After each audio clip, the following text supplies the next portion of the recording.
டேய் போதுண்டா.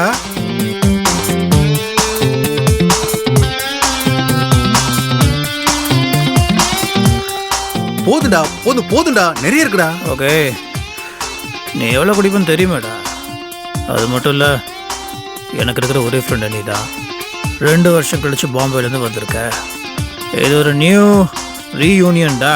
இதை நம்ம செலிப்ரேட் பண்ண வேண்டாம்? உன் செலிப்ரேஷன்லாம் நல்லா தான் இருக்கு. கம்பெனி கொடுக்காம நீ மட்டும் சாப்பிட்றான்னு சொன்னா நியாயமா? கம்பெனி தானே, போதுமா? டேய், எனக்கு இதிலெல்லாம் பெரிய இன்ட்ரெஸ்ட் கிடையாது, உனக்கு தெரியும்ல. ஆமாம் ஆமாம், உனக்கு இதை விட போதை தரக்கூடிய பழக்கம் இன்னொன்று இருக்குல்ல, அது போதாத? ஆமாம், என்ன இன்னும் கெஸ்ட் ஹவுஸில் மாதம் ஒரு இன்டர்வியூ நடந்துட்டு இருக்க? நடக்குது. என்ன அலுப்பா சொல்கிற? அதுக்குள்ளே போர் அடிச்சிருச்சா? ஒன்றுங்க, எனக்கு என்றைக்குமே போர் அடிச்சது கிடையாதுடா. டேய் மாப்பிள்ள, உனக்கு அந்த விஷயத்தில் மச்சண்டா. நீ கன்னி ராசிக்காரனாச்சே, அதனால தான் சில பொண்ணுங்கள்லாம் உன்னை தேடி வந்து விழுறாங்க. அது என்னமோ சரிதான். ஆனால் ஒருத்தி மட்டும் என் வலையில் சிக்கவே மாட்டேங்கிறேன். அப்படியா? ஆச்சரியமா இருக்க. எவடாவ? பாரதி. ஆமா, 2 வருஷத்துக்கு முன்னாடி அவளை பத்தி சொல்லிட்டு இருந்திய, இன்னும் அவ உனக்கு கிடைக்கல? கிடைக்காமலே போடுவான்னு நினைக்கிறேன். என் மேல இருக்க நம்பிக்கை எனக்கு போயிடுச்சுன்னா பார்த்துக்கோ. என்னடா மச்சான் இவ்வளவு விரக்தியா பேசுற? நீ பிளான் பண்ணி ஒருத்தி மாட்டலன்னா உண்மையிலேயே ரொம்ப ஆச்சரியமா இருக்குப்பா. காலேஜ் டேஸ்ல இருந்து நான் உன்னை பாக்குறேன். செகண்ட் இயர் படிக்கிறப்ப ஒரு பிளே பாய் மாதிரி சுத்தினவனாச்சேனே. அப்படிப்பட்ட உனக்கு பாரதி மடியலன்னா உண்மையிலேயே சம்திங் அவ ஸ்பெஷல் தாமா. இதே இடத்துல ஒரு நாள் இடுப்பில் கையை வச்சேன், டப்புன்னு அரைச்சிட்டேன். என்னடா சொல்ற? உண்மையாவா? நான் அவன்கிட்ட போய் சொல்ல போறேன். டேய், அப்ப அவளை விட்டு தொலை மாப்பிள, அவ வேலைக்கு ஆக மாட்டா. நானும் அப்படிதான் நினச்சேன். இதுக்கு மேலே அப்படி இருக்க முடியாது. ஆரம்பத்தில் எனக்கு அவன் மேலே ஒரு சின்ன ஒரு க்ரஷ் மட்டும் தான் இருந்துச்சு. அது ஆசையாகி இப்போ வெறியாக மாறிடுச்சு. சந்தோஷ், உனக்கு நான் சொல்ல வேண்டியது இல்லடா. ஒவ்வொரு பொண்ணும் ஒவ்வொரு பொண்ணு செய், அவ ரூட்லயே போய் அவளை மடக்கு.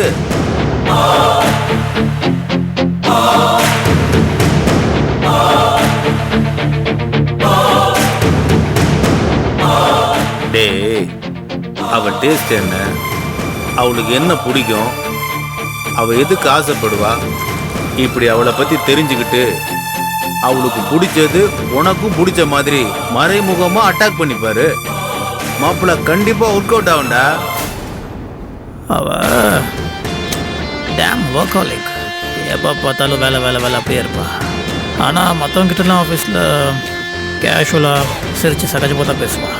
ஆனால் நான் பேசும்போது மட்டும் மூஞ்சி உம்முன்னு வச்சுக்கிட்டு என்ன சார் வேணும், என்ன வேலை அப்படின்னு ஆஃபீஸ் விஷயம் மட்டும் பேசுவாள்.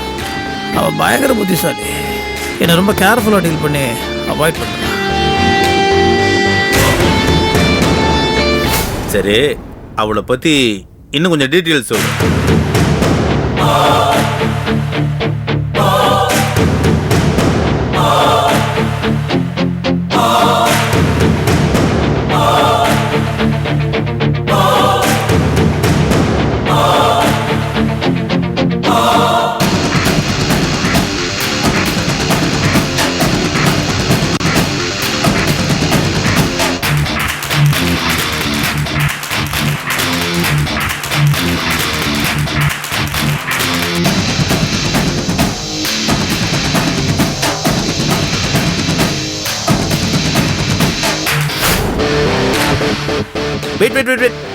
டேய், என்னடா முக்கியமான விஷயத்தை போய் கடைசியில் சொல்லிட்டு இருக்க?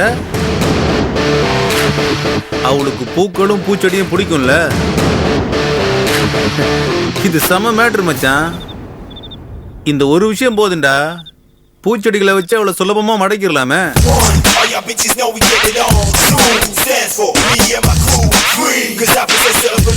run up on the microphone to battle these MCs.